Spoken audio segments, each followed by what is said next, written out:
Hey everybody, it is me, Chris Herman, here for another episode of On Deck.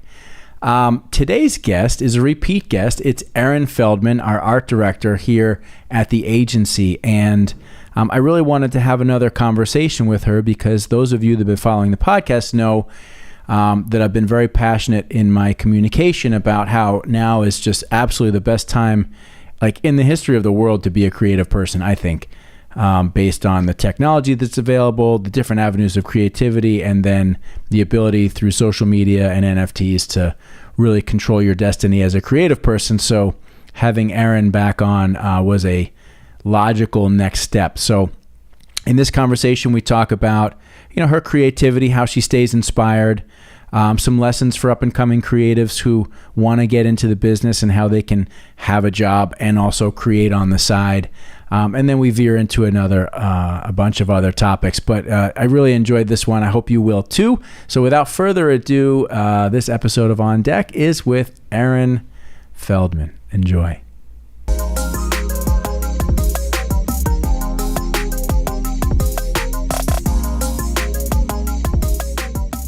Hello, Erin. Hello, Chris. How are you today? I am fine. Erin Feldman, you're back for round 2 On Deck. How do you feel? Good. Welcome. Really cold. I know, right? For those that are watching and listening, our many viewers, they should know that it was very chilly. I'm wearing a turtleneck sweater today. I think this is like the coldest all winter. This is definitely the coldest day that we've had thus far. It was 42 to 45 when we woke up. Mm-hmm. It was only like 48 when I left the house. We were on our call with the Midwest Superstore, and we're talking to them. And for them, they are experiencing 45 degree to 50 degree temperatures. And for them, they're like, yeah, shorts and T-shirts. And I'm like, same temperature, right? Completely you guys different. Are going up, we're coming down, meeting in the middle. For you guys, it's warm, and for us, it's a chilly day. Which, oh, yeah. All my friends up north are like, I need my heater. I'm like, what the hell's that? Yeah. What do you do with that? I'm wearing like sandals all winter. Right. Here we are today, and I thought that I'd like to try and focus our conversation, at least initially, into the world of creativity, graphic design, NFTs, and I was thinking just before we started that you are a great example for any person, I think, coming up in the graphic design field or people who are entering into the field of what you can accomplish. And I mean that on one hand, yes, you can find a hopefully meaningful job or career in the industry, working and making money and being a leader and being able to create and continue at the same time to be able to still do your own creative work, which so you're doing both, which I think is really cool. And I think that's a great example for anybody saying, well, is it really, can I make it in this industry, and what does that mean? Well, I know for me, if I don't have personal projects, I get really, itchy's not the right word, but like itchy, buzzy. Like I just like feel unsatisfied. So it's a lot of things I've noticed with a lot of creators, designers, illustrators, that it's important to have personal projects. Right. And like it's an undervalued thing because like we've had other people that I've worked with here that are like, well, what's the point of me doing art if I'm not getting paid for it? But like, yeah, like you remember Carter? He was someone we had like 5 years ago. The biggest thing is he didn't draw for like pleasure. It was draw for a project I'm working on. Mm-hmm. How can I make money off of it? It's like, yes, that's important too. Right. But I have to have projects that are just for me, that aren't for someone else. No one's paying me for it. It's not to even make NFTs or anything like that. It's to fulfill a need in me. Yeah, like just to satisfy your own like creative needs and desires, right? Like you playing guitar, yeah. For me it's drawing. If I don't have the drawings or even like making vector art or making characters, I don't, like I get paid for it sometimes. Like I'm happy to do it for things I'm gonna get paid for. But if I don't have those projects for me, what's the point? Right. And then it's also to do my own personal growth. That you mentioned that's a strange thing to me, to think that any creative person would say, I only will put energy into this if I'm getting paid. And I don't know if it's someone that's maybe that their main focus is a freelancer, right, versus working for an agency or working for a company. But I know that when he used to draw, like, he would only be drawing for illustration projects he was doing for work. Versus I'm like, wow, I really like that character. I'm going to draw them and see how they do it. Or I see another illustrator I love and I might emulate their style for a little bit to see how it feels. Mm-hmm. Or even like I just joined one of those learning software things online. So I'm going to try and do some projects that way to see if I can change like how I draw a little bit, or to take better use of my Procreate program. Yeah, the more I think about this point that you've made, it's almost like I can hardly even fathom it, right? Well, it's always like, that. How do you not do what you love to do, regardless of whether you get paid? But the biggest thing for at least my generation was do what you love and you'll never work a day. So it was always like the mindset of you have to do, your career field has to be what your interest is. Yeah. That's not always the best for everyone. Sometimes you gotta listening to podcasts and they were like, follow your curiosity, because like what you might be into for fun, or what you might be into if your creative outlet, you either can't make money from, or maybe it loses interest. Like if you're doing it every day 40, 50, 60 hours a week for pay, then you don't really enjoy it anymore. It's a job. It's not a pleasure. Mine, thankfully does both, but that's not. Yeah, I don't know. My mom gave me this book when I was a kid. It's called Do What You Love and the Money Will Follow. Mm-hmm. I didn't read the book. But the same premise. Yeah, you get the point, though. I mean, it says it right there on the title. It's like, okay, that's what the book's about. And I mean, you hear a lot of people say, like, follow your passion. Yeah, that could, if you're passionate about something that you also suck at and have little chance of making any income at, well, maybe then following your passion isn't a great idea. Like if your passion is to make baskets, there might not be a big basket market, right? My mom used to say, did your mom always, my mom used to always say, he's gonna major in underwater basket weaving. It's like a real insult. No, my mom was always really supportive of the art stuff. No, I'm not saying my mom wasn't, but it was like an old-fashioned term. Like if somebody didn't have any direction, they were going to major in underwater basket weaving, which would be a totally useless skill. No, I'm the straight A overachiever. So if I was interested, my mom knew I was going to be fine. Right. So do you think, all right, hang on a second. Let me package my thoughts together here a little bit. Number one, I think we would all agree that if you're going to have a successful career in something, for the most part, you probably need to enjoy it, because you're going to have to put in an enormous amount of time at it. Or at least be interested in it. Yeah. You don't have to be passionate, but you have to be passionate, but it doesn't have to be your one goal in life. Right. I mean, I have a lot of friends who work in the car business who make a ton of money and they don't necessarily love it. They might have at one point in time, maybe they don't love it anymore, but the pay for them is so good that'll, But do they like the sales? Do they like talking to people? I think they like all of it, but after a while, they probably just, after years of doing it, get a little burnt on it, and it's just like now they're just doing it because they make a ton of money. I mean, that's something you're passionate about. Making money. I mean, money's great. You can't really do much without money. Money is a good thing. It's helpful to have in life. Anybody's like, money doesn't buy happiness. I completely disagree. It can't buy the happiness, but it can get you where you need to be happy. Yeah, and I look at it as money buys freedom, it buys choice, it buys opportunity. Yeah, you might buy something that you like and it makes you happy for a while. It's not going to make you fundamentally happy or not happy as a person. But certainly having the freedom to be able to do and choose the things that you want to choose in your life, that's good. I don't see any problem with that. No, I completely agree, because I have many friends that have 2-3 jobs and they have to do it to make money. But if they had the one job that paid well, they could go pursue their other passions, right, without having to work every day. So yeah, money buys happiness to a certain extent. What do you think, like the kids, who are getting into creative fields right now? What do you think's drawing them in? I mean, are there still kids growing up drawing and cartooning and doing all that stuff?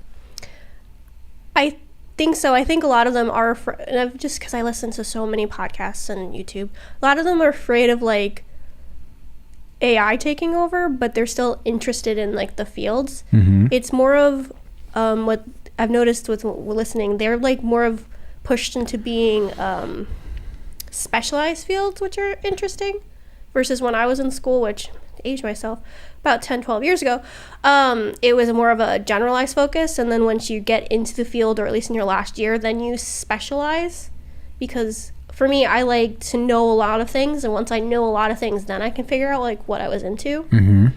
So if they were into web design, they're supposed to like focus on web design or focus on packaging design, especially, and design's all encompassing, because it's not just, oh, I make graphics for websites. Well, the one person makes logos. You might be someone that does illustration, but it's still design because it's graphics oriented, or you do product design. So design is such a big field that even as more things go into automated, there's still that human touch, and there's so many different ways to do design.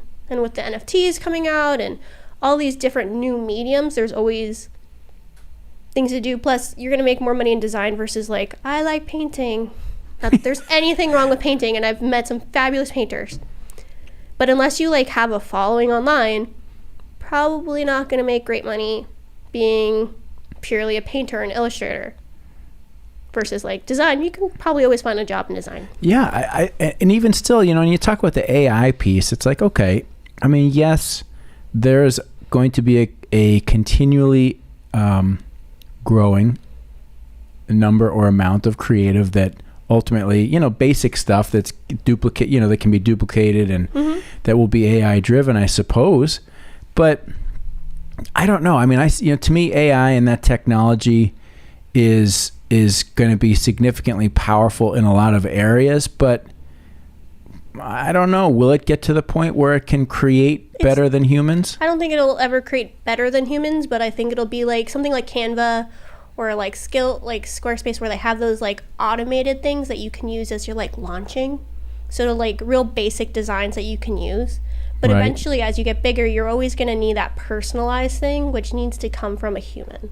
Because okay, great, I can create a logo for free through one of these programs, but like that means 12 other schmoes are going to have it. Right. Versus me, Erin, as a designer, I'm going to work with you to really learn what your business is, who your clients are, and like customize and give you a couple options like that you'd never be able to create using these generic pieces.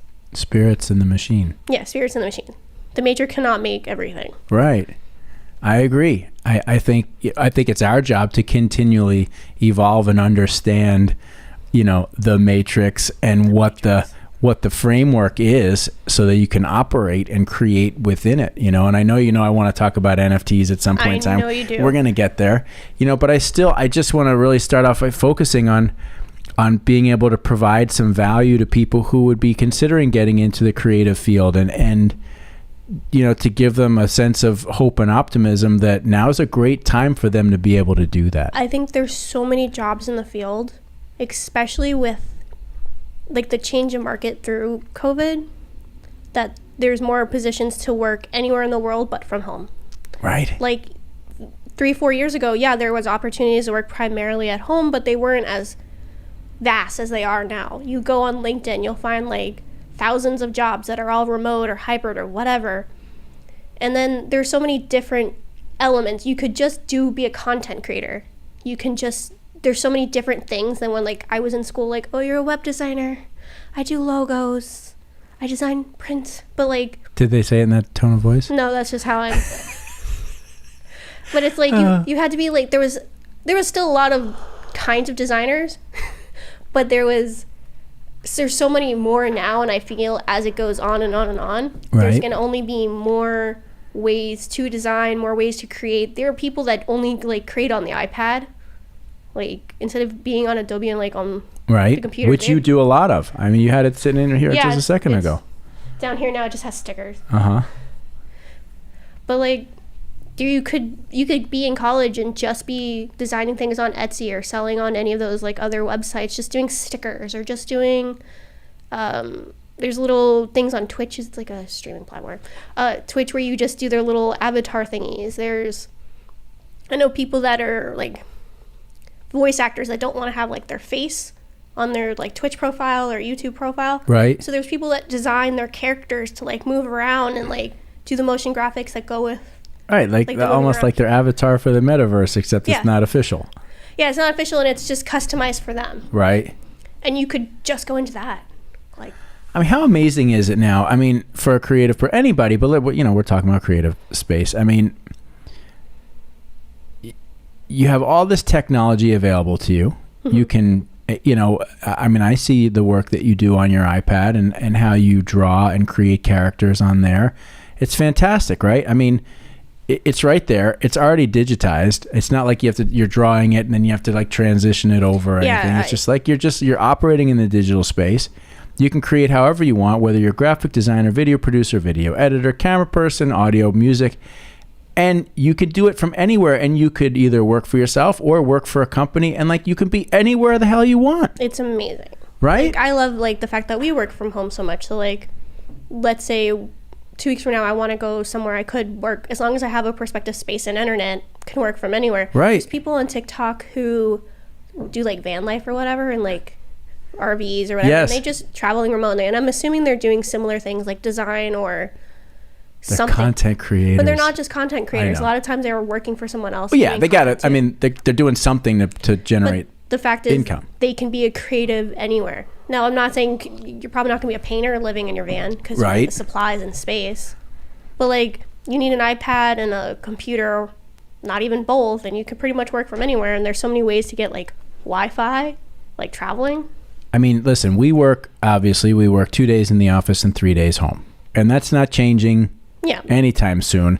And I don't see it changing in the direction of more days at the office. If anything, over time, we might, we could go down to 1 day. We could be 100% remote at some point in time, depending on whatever we do and grow with the business, wherever we all decide to be. I mean, it's always been my dream, right, is, a house on a big piece of land. You have a house and then a separate building further over there, and that's like the creative barn studio, whatever you want to call it, right? Yeah, yeah. And like that's my office work creative space over there. There's studios, all that stuff. Oh yeah, and you can have all the if it's Florida, you can have like some other straining light in, and it's super gorgeous. Yeah, and that's that. It's I can walk back and forth from the house to that. There's enough parking to have people come if you want to come and work 1 day there. But I mean, I don't know where that will be. That could be in Florida. It could be in Tennessee. It could be anywhere. I don't know yet, right? But I certainly foresee at some point in time us even being more remote. Which means you could be like, you know what, I'm moving to Costa Rica. Okay, cool. Jump on a plane once a quarter. We'll fly in. We'll spend a couple days together. But as long as you're doing what you need to do. Yeah. I mean, I like it. That's why when I got my house, I got a 3rd bedroom so I could have like a separate creative space. Right. Like even me, I just last week redid my office computer layout so that I had more room to put all my pens and stuff here, because I still work, as much as I'm digital, I still do traditional too. Right. So I have all my pens here and all my little tech for like videoing my artwork here, but then I have like my whole computer set up. But I also, it's a guest room and workout area too. I'm curious with the work that you do on the side, the fun projects, the design stuff that you do. Have you ever earned income as a result of that? Is there any demand for that work, or do you just do it solely for your own enjoyment?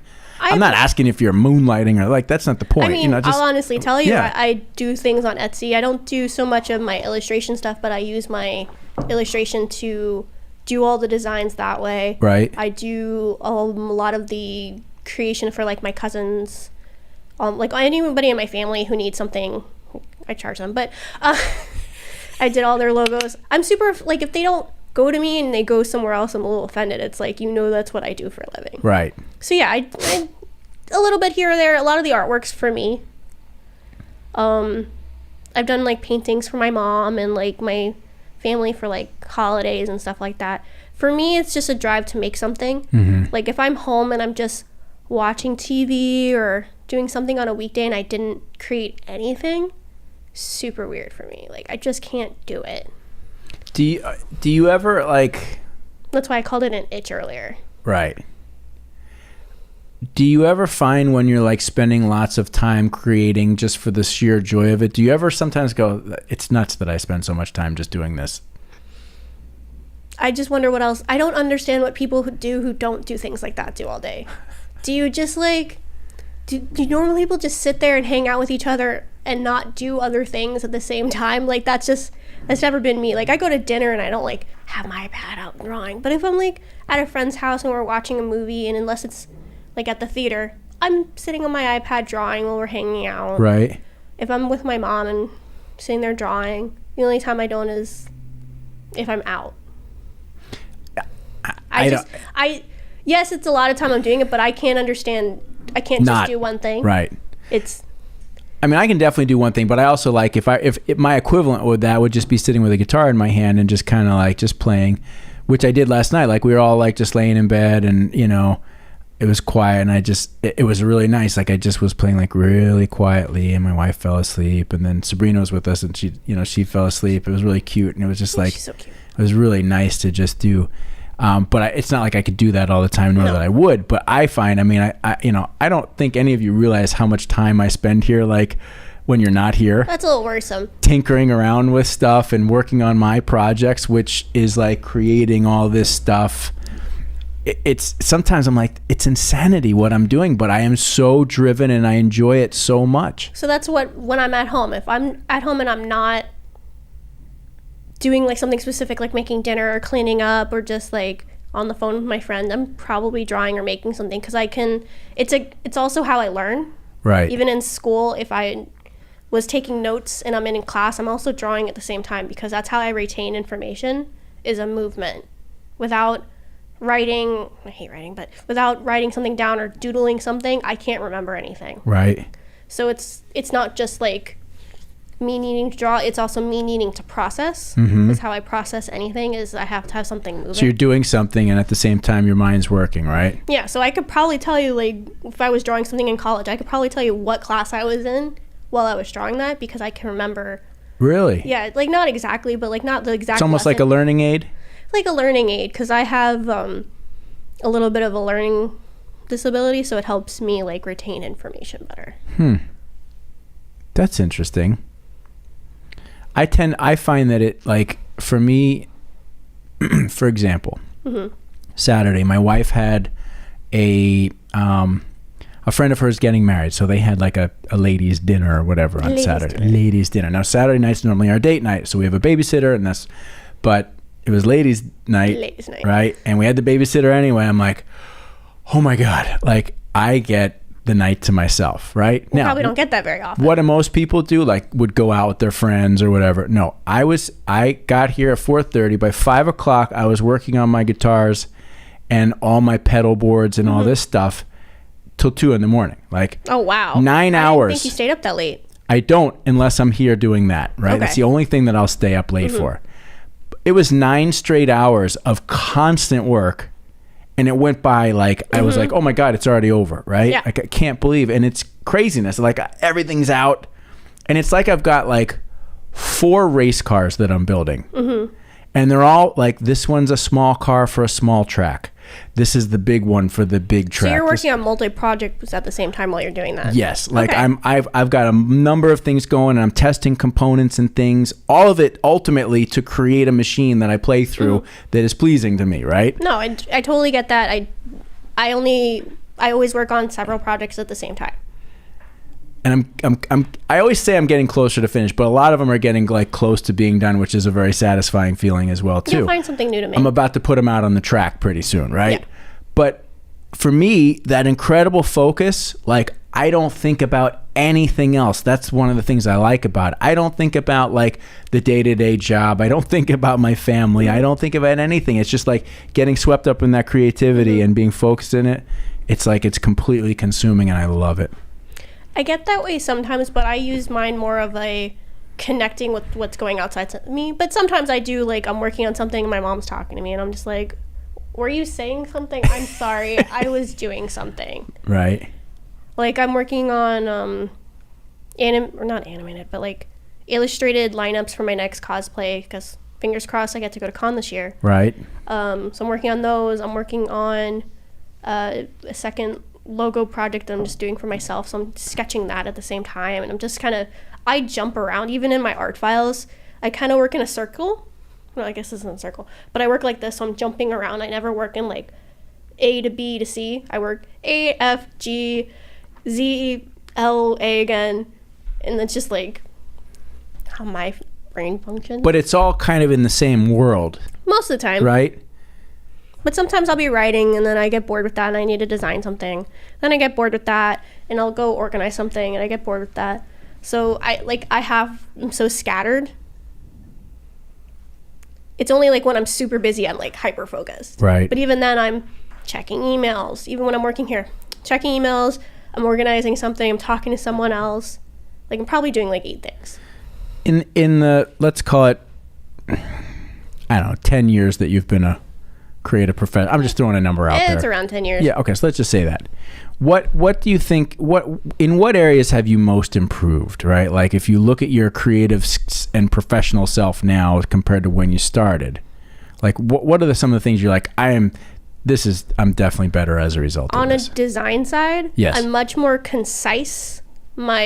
Everything's a little bit more tightened up than when I was at school, where maybe something was misaligned, or like my layouts are a lot cleaner, so like the eye follows around the page a lot better than it used to. I'm apparently, according to everyone, uber fast.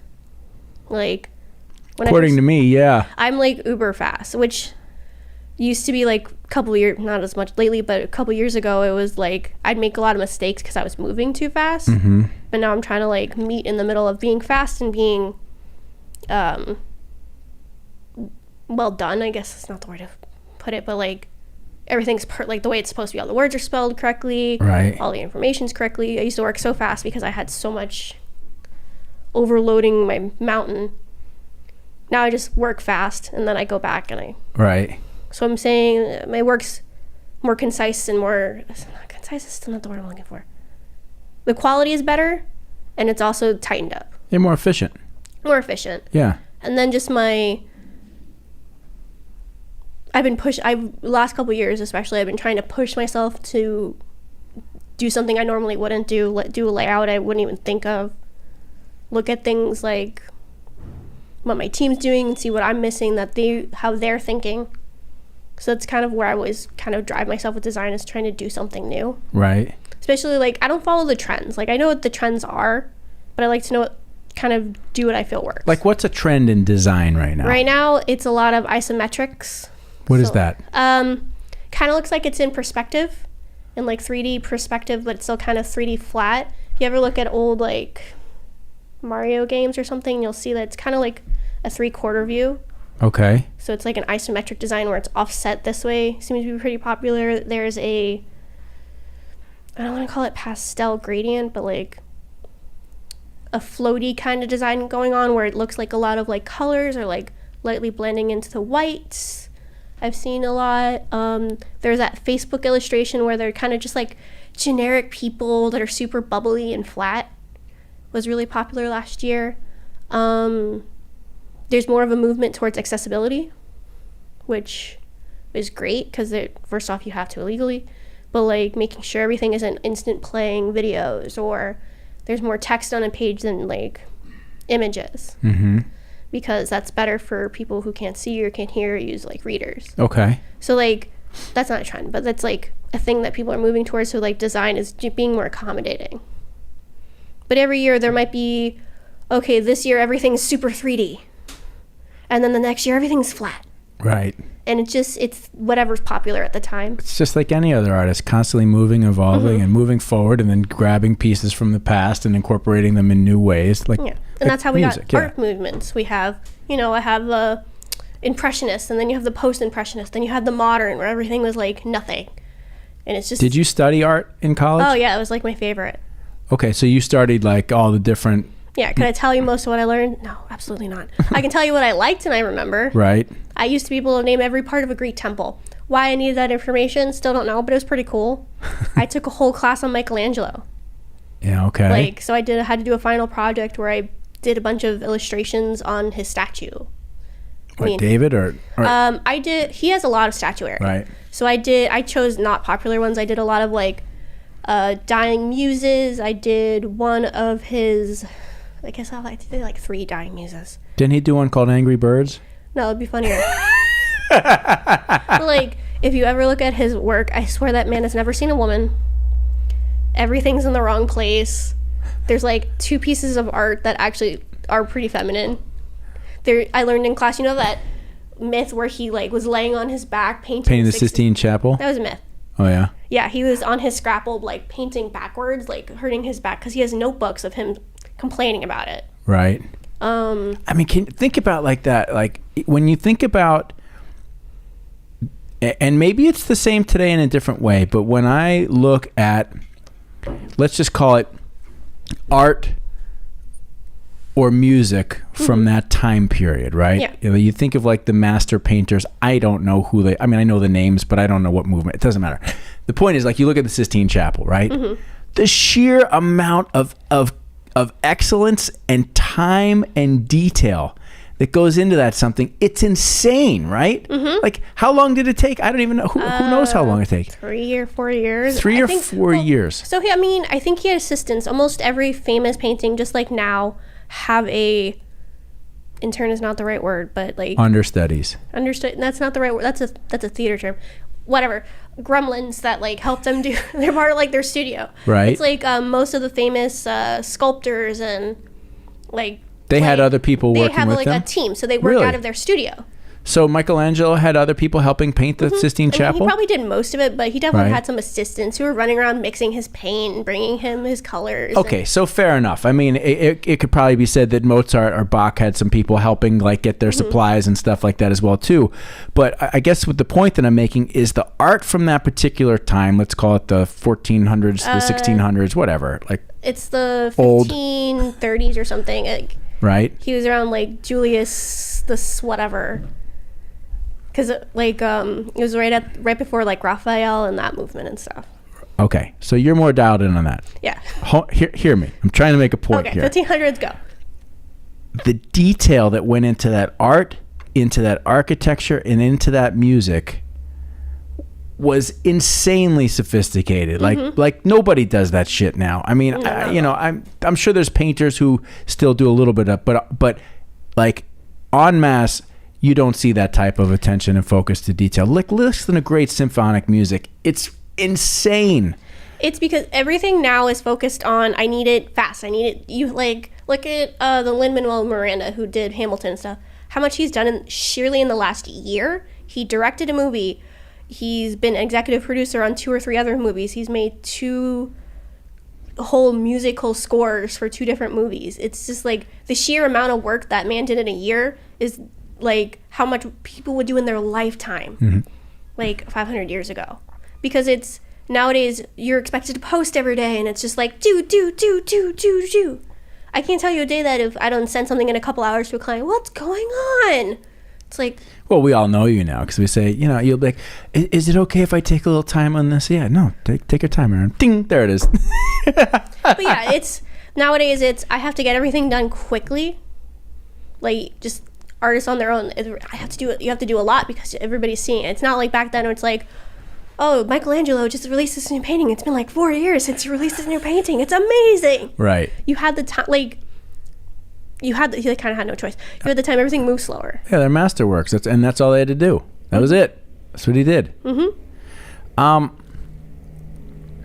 When you look forward to creating and you think about the stuff that you want to create into the future and for the rest of your life, are there areas that you're like, okay, I don't know how to do that yet and I want to learn how to do that? Or, like, what would that be? What would be some areas that you want to develop into? I'm trying to get better at portrait work and trying to make, especially on a digital scale, making things look more traditional, honestly. Like, I've noticed a lot of like people use textures in their drawing or making things more like watercolor and just learning how those blend. Like I can do portraits, but I do like portraits one every couple years versus like I'll do an animated like anime style thing and I'll do like I did like in October I do like 30. But I know how to do that. So I'm trying to always learn new styles. As far as like illustration, I'm trying, like, I was comparing something I made in 2018 versus 2021 yesterday, and I'm just like, wow, there's more dimension to it. My style has gotten better. Everything is less, like, you can tell, like, the perspective's slightly off. But, like, at the time, it was great. Right. But now you're better. Yeah.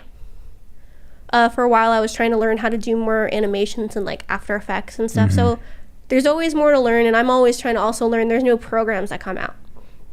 And, like, part of being creative, part of being a creative is you need to be constantly learning, especially in design, because there's always more things coming out there. Right.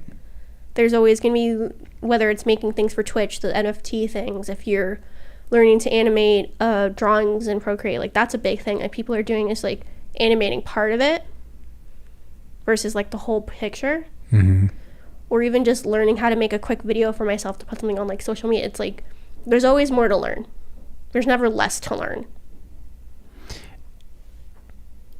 As you're talking about portraits and all that stuff, like, in my mind, I'm imagining like the old, like, almost like an old, like, palace or something like that, like the oil painting portrait of you sitting like royalty in, like, some, I mean, that'd be awesome. you know, big gilded gold frame, like a gigantic self-portrait of you, like, over the fireplace. Yeah, I'm so terrible cool. at backgrounds too, though. Like, that's another thing. Oh yeah. Most of the time I just put, like, a color squircle or something, because backgrounds are nothing, like, even in animation, most backgrounds are done separately from the main art. So you can have someone that's just a background artist, you have somebody that's just a storyboard artist, you have someone that's just a character designer, you have somebody that does, like, in-betweens. I mean, yeah, some of it's digital, but, like, a lot of things are still hand-drawn. As we move into this even more digital, we're in the digital age now. Yeah, we're not moving into it. We're in it, right? Yeah, we've been in the digital age in for a while. it. So, but I guess maybe I'm thinking more into the NFT piece. But before we get on that topic, is there something lost in the art form as we move from, say, you know, paintbrush, oil paint on canvas to designing on a tablet? Is there something lost as we move into this realm?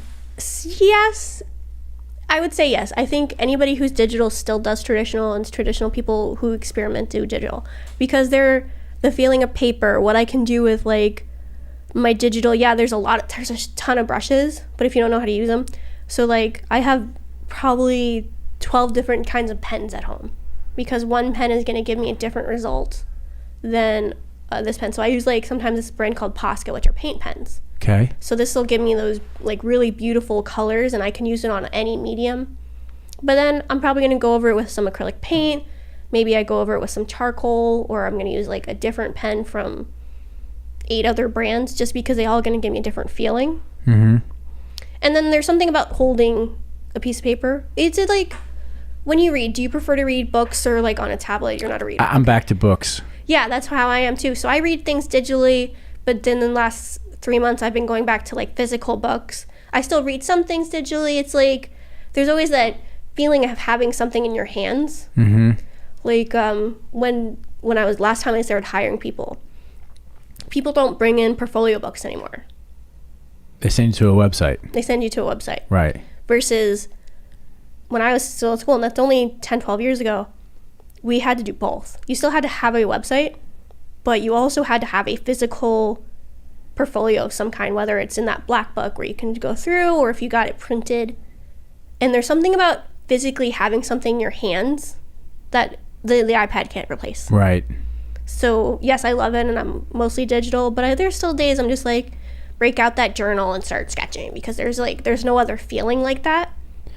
Do you think okay, so now we're moving into NFTs, but let's talk about digital art. You know, let's say, you know, the future is people having gigantic, you know, digital monitors in their home that display rotating pieces of beautiful artwork, right? Not just, you know, slapped up graphics, but literally, you know, extremely beautiful artwork. Is there the ability in the digital world to create digitally pieces of work that are as masterful as of course, as the master painters or whatever? I think so. And I mean, I know people myself who do that kind of stuff. Right. I mean, I know I still like to buy prints and I'll go get them printed. As far as NFTs, I think it's more about the ownership, I think, of the item, because obviously you're not physically holding it, but you still have the ownership of the piece of Right. craft, whether it's the tweet or the song, the graphic, the motion video, whatever. So I think there's value to both, because, okay, cool, I'm going to go buy that painting, or you can go buy the digital ownership of the painting. They both have value, but they're different value. Mm-hmm. And I think it depends on the person. If you're a person that doesn't like to have a lot of things, having a lot of things like physical isn't going to work for you. But if you like to show off your digital piece of art on your wall, and it's nice to be like, oh, I got this from Modern Rembrandt, I got this from Modern Michelangelo, like, this is making a lot of noise. There's still value in the ownership of the item, because you can say it's yours. No one else has this. Right. Because that's the whole point of art design, is no one else has this.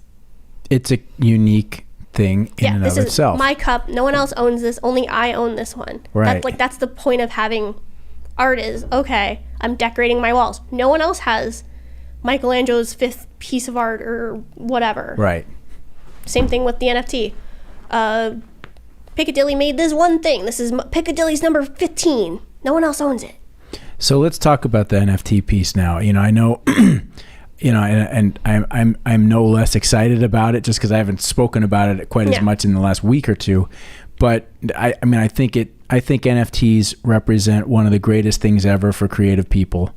The ability to create, distribute, and monetize your work independent of anybody else or any entity. I think it's there's no guarantee that that's going to happen. Right? Just because you do an NFT drop doesn't mean that people are going to buy it. Just like the fine art market, you still need to have a following, because by having that following, it creates value. Like, okay, cool, I made this piece of art, but if no one follows me, no one holds value in it.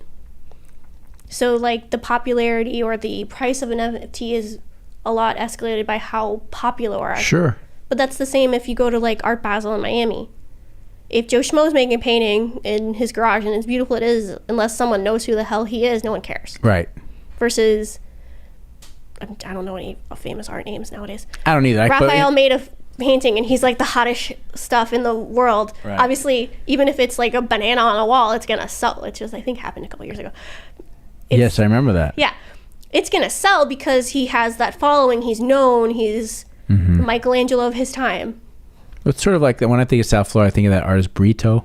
Is that who it is? Brito. Like it's the very bright colors and sort of very basic. Yeah. Squares and circles with polka dots on it. It's very when you see it, you're like, yeah, that's Brito. Okay.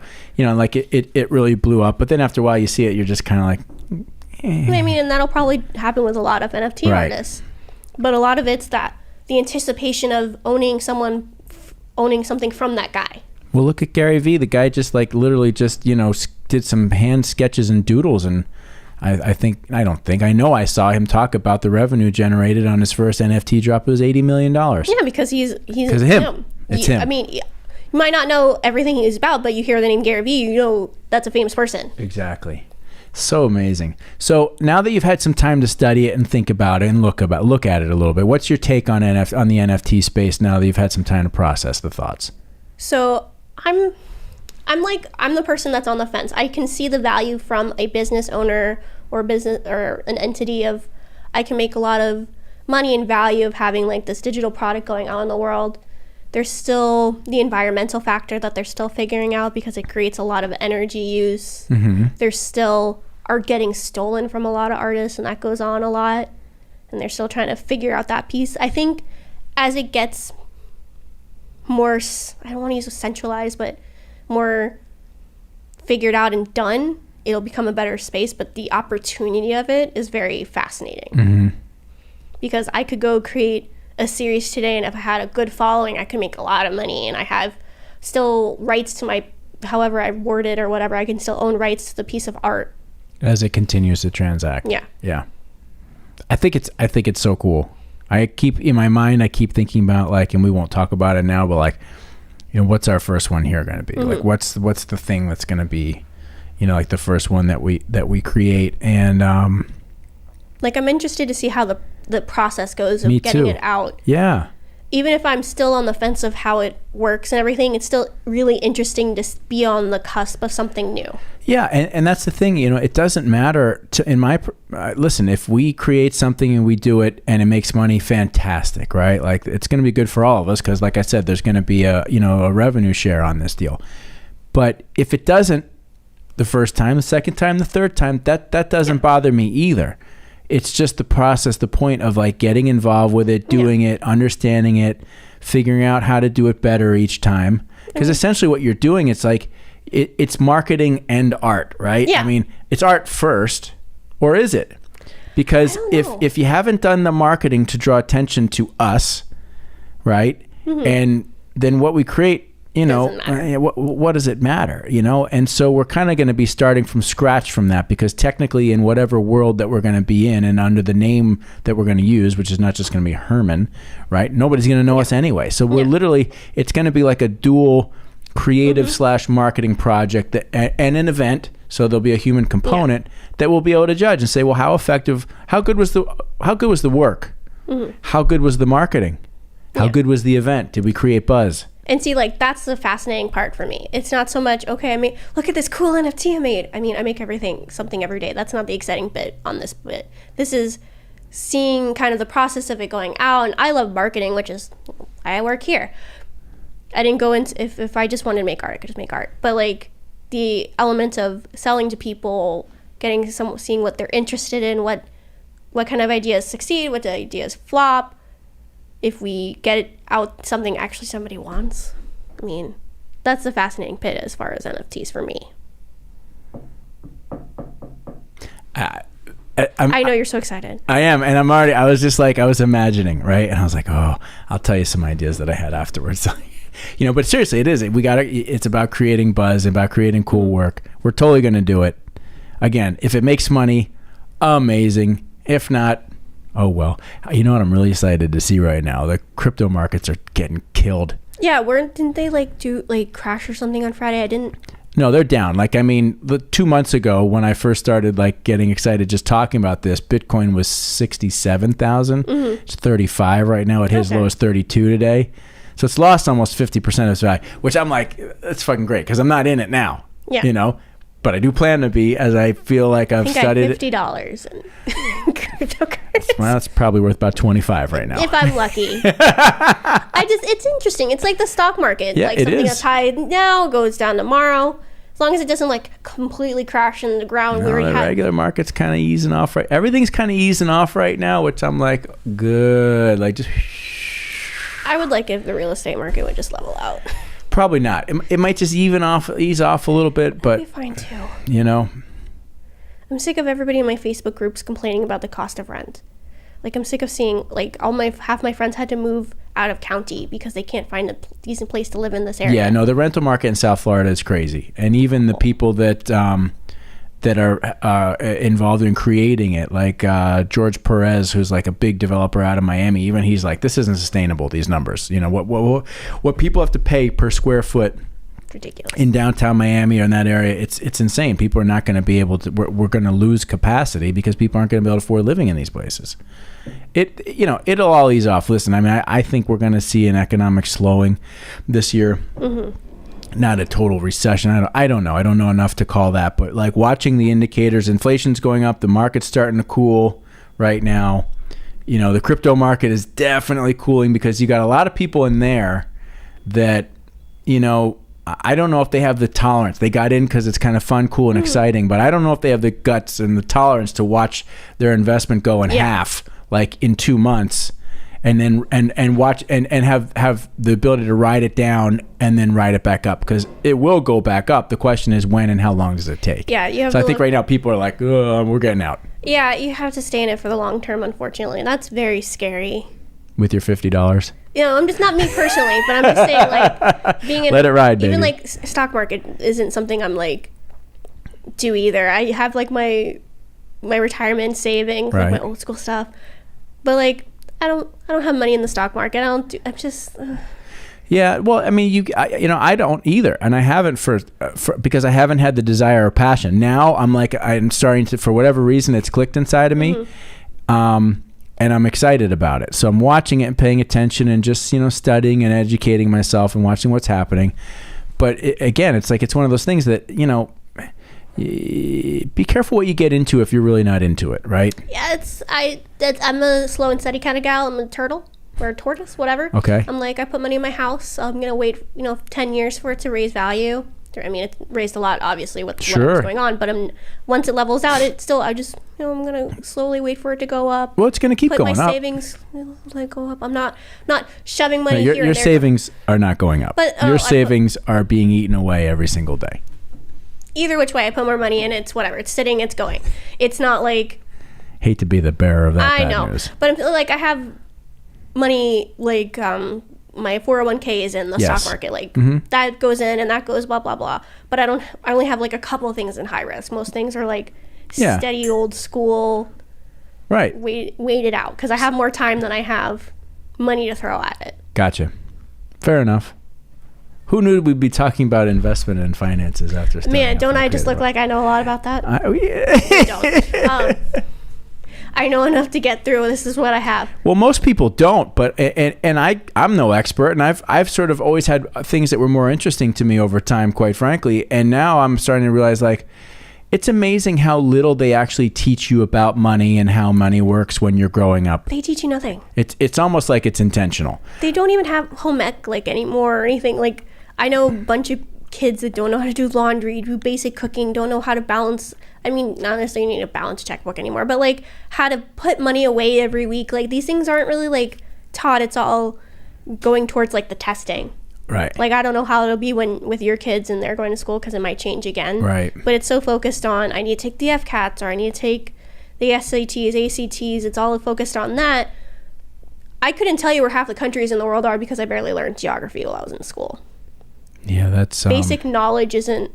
It's too much on, how to do math, and, which is still important, but it's focused on test taking. Yeah, right. And it's almost a topic too big to even get into. That's a whole podcast itself, and I don't even have firsthand knowledge. Yeah, we'll set that one aside for now. But needless to say, there's I would encourage anybody to take the time now to actually just learn about money, really learn about it. $1. No, I'm talking about learn about money, learn how currencies work, learn how international currencies trade, understand inflation and deflation, understand those concepts and principles so that you can make better decisions, because nobody's taught this stuff growing up. So most people don't have any clue, and not to critique, but whatever money you have sitting there, right? The current inflation rate is 7%, and most people say it's actually higher than that, right? So over the course, let's say it's $100, right? Mm-hmm. Over the course of 5 years, that's now worth $60. Yeah, I know. Right, which is insane, right? That's awful. And so how do you outrun inflation? If we grew our business 10% every year, that'd be good. It'd be wonderful. We'd just be keeping up with inflation, basically. You're not getting ahead. We have to grow at a 10% rate every single year just to stay even, right? To maintain the same purchasing power of the earnings. How do you ramp it up even higher? Even the stock market tends to just rise over time at about 10%. So how do you so people who don't understand money and deflation and inflation, all that stuff, some people, you understand it, but not everybody understands that that nice little pile of cash that you're looking at, I still have it. You don't realize that it's shrinking right before your eyes. So math in high school, they were explaining over time, this is how you need this amount to live. But I'm just thinking, well, I might think I need $50,000 to live a year when I'm retiring, but it might be $70,000 to $100,000 in the future. So you kind of have to keep that in mind as you're putting and planning away. I mean, I could tell you a lot of people don't even know how to save $100. Right. And how many creative people currently that or throughout time have either A, made no money and just been dead broke and destitute, B, made a ton of money and lost it all because they had no clue what they were doing with it, or they had a shyster manager or something like that steal it from them. A ton of them. Right? And so, this sort of hand-in-hand thing about creatives now and the opportunity that provides also, I think, comes with a meaningful responsibility of learning from the mistakes of other people, creative people in generations past. You can't just be an artist. So the problem... You gotta be fucking smart. So when I was in school, no one taught the business side. Right. That was my problem. So anything I know about business, I either learned while working on a practical level, read about, or kind of just figured it out myself. Right. And it's kind of outrageous, the amount of artists that don't figure out, like, have to figure out how to market themselves, how to, like, do the legal of it, figure out how to run their business, how to price. Like, that's a big thing. People don't know how to price themselves. I don't know all these things either. I always work for someone else. But, like, if I want to sell a painting, how much do I sell this painting for? How do I get people to want to get my painting? Like, it's a big factor that's not taught in school. It's, this is how we use color. Yes, that's fucking important. But if you don't know how to make $1 from this painting, what's the what good is point? It? Yeah. There's no excuse now for being like the starving artist. I just there's no excuse for it unless you're just lazy and that's just what you want to be. I really believe that because it used to be that you were the starving artist because basically you created your art and you hoped somebody was there to help you get it to people or help sell it. But now there's so many means to get it out there. And there's so much information on how to do that. Every bit of information that any artist needs about not only their craft, but how to learn the business side, how to market themselves. YouTube University, baby. You just go there and it's all right there. So there's no excuse to... The niche, you have to find which niche you're good on. Okay, cool. I like making music. Do you like making original music? Do you like doing, Weird Al stuff where you make, parody stuff music? Or soundtrack or what? What's your deal? Are you writing scores? Are you writing jingles? Are you... if you're a songwriter, are you making music for other people? Are you getting it to the right people? Because you can make a lot of money doing that. It's just there's so many different venues to go of rather than, I like to be in a band. Okay, cool. You want to be represented. How about instead you create your label and get your music out there or putting it, there's that little technology. There's so many ways of getting it out there. There's almost no excuse to, even if you're not going to do it as your full-time thing, but as your hustle, there's got to be a way to hustle it. Right. And think about, like you get on TikTok and you look at some of these creators. Some of them are truly fantastic. Others are, they got an average thing, but they're good marketers. Like they understand audiences and they understand how to put their stuff in front of people, right? And get people and do the things, that people like, and they've got their little clickbait, little, icons and stuff like that. I can tell you how many ridiculous people I follow. Right. I watch 4 different hairdressers because I love listening to their Karen stories or the ridiculous things they do every day. There's this one lady that just I watch her do her hair in different ways, and sometimes she talks about parenting, sometimes she just makes chicken nuggets. But she's doing her hair the whole time while she's doing it? No, sometimes she's some days she'll cut her hair and restyle a different way. Sometimes she's talking about lessons she learns with her kids. Sometimes she's just making a meal for the family, but how she presents it, because she's selling, he'd say she's selling herself, but she's selling her brand. And then every, 5th or 6th video, she's selling that little eyeglass sticky thing that's been really popular in TikTok. They're base glasses, and then they have magnetic patterns you can put on top. Right. I get that ad all the damn time. She does that one all the time. Some of them are doing Thrift Up, which is online thrift store stuff. Right. So, but they have enough of a following from doing their skits and BS that I'm just ingrained. And I'm okay, you want to sell me something? I don't mean I'm going to buy it, but sometimes I'll click on it and just be what the hell am I selling? Because I follow a person. So right. Sometimes they're just creating stupid dance videos. And I'm just I'm in for it. Listen, I love this guy. It's Meals by Cuj. He's this Italian kid from Staten Island, and he's kind of a tall, skinny, goofy guy. He either is cooking stuff, or he's going to places and trying different pizzas and sandwiches, and it's just it's solely his personality and how he goes, and it's the guy's he's up to 1.5 million followers at this point in time. He had 300,000 when I came across him. And I think TikTok has that creators fund if you have a certain amount of views or whatever. You can start making money. Yeah, I think YouTube has that same thing. You can start monetizing. Yes. at a certain level. Oh, there's a guy who started off. He was like a real estate broker out in California, like a real estate guy, and he started like buying his little investment. I don't want to say little. He started buying his investment properties, small homes, refurbishing them, turning around, and he just started building. And he started promoting it on YouTube. He's built it up now. He's got a huge following. Yeah. I think he said that there was a period of time that he and his wife were making like, I want to say $150,000 a month from YouTube. That's awesome. Right? I mean, so the possibilities are endless. And, you know, if anything, sometimes I'm like, dude, let's figure out our one thing here, right? And do that. Because well, it's hard finding that. Once you find that niche, I guess once you find that brand, market, niche, whatever, and you just kind of go with it, if it goes well, that's... And in most cases, it's people just doing their thing, right? Yeah. Now, there's no guarantee that that's going to be a hit, right? Some people just are duds, you know, but... Oh, yeah. You know, but like people who authentically do their thing and just keep putting it out there, keep putting it out there, they tend to be an audience. I guess the overarching theory here is that it's just, to be a creative person in this day and age, it's like the best time, I think, to be a creative person and to be able to live well and make money and succeed. There's not like 100 ways to be creative. There's a million ways to be creative. You just like mixing colors. I follow like 3 different people that just mix colors on TikTok. Don't say a damn word. And they're just mixing colors, but how they edit it and how they mix the colors, like, all right, I'm in for it. I don't know what the hell you're doing.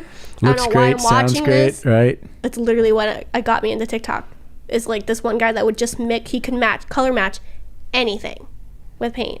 Right. And he would start with like throwing orange and blue and stuff in there and like pulling all these different things. And he just like how he spin and tapped like his palette. No, I haven't seen it, but I can totally get it. Like, it just sounds like it could be really cool. Well, he's literally just mixing paint. Like, that's all the kid is doing, and I'm just like, I'm in for it. I don't know. I'm assuming he makes money for it because he gets like 500 something views on these videos. Right. Just mixing fucking paint. I can mix paint. I don't get millions of dollars for doing that. It's awesome. It's so great. So much cool shit. So much cool shit right now. I love it. Like, you know, sometimes, you know, for the clients of ours that have watched this episode all the way to the end, sometimes I'm just like, you know, let's not have to do any of that stuff. Like, there's so many cool things that you can do right now. It's almost like, you know, how do you, you know, just focus it down? Yeah, right? Because there's too many options. My problem is I'm interested in so many things. Yeah. So it's hard to just focus on one thing. Right. So that I was wondering, how do you find that one thing? And I think that's the biggest thing as a creative to find is, what is your thing? Like, I wonder, like, in the 2 years that I've been tinkering away at a bunch of stuff here, like, if I had recorded and filmed every bit of that, like, here's what I'm doing, this, that, there'd be I know for sure, because there's a bunch of guitar gearheads. I honestly think you should just start doing it now. Right? There's a ton of guitar gearheads that love this kind of shit, right? And I'm tinkering away at it like a madman. You know, and I know what I'm doing. Like, I'm like, I should just be filming what I'm doing. And we have enough cameras. You might as well. I know. Okay. Let's save that for our next content meeting. Okay, we'll put that together. We'll put next week's content meeting. I think I'm good. I'm good. My ears are starting to hurt from this thing anyways. Yeah, I've got to fix that. There's something with this wire. No, it's just, I don't. You don't dig it. It's the pressure. Right. How are we doing on the confidence monitor? Oh, we've already gone over. Oh, really? Wow, we're at an hour and 3 minutes already. Okay. Well, someone had to hear my voice that long. No, it's just very pitchy. It's you? Yeah, it's Erin. I don't listen to the sound of my voice. Well, you are right now. Maybe that's why you want to take the headphones off? A little bit. So some people can't hear the tone of my voice. It's so like high. It's better than when I was younger, but like older you get, the less you can hear the high pitches. Right. So people just can't hear my voice. So I kind of have to lower it sometimes. I just know you to be you and what you sound like. Well, yeah, you can hear me. Yes. Erin, great time.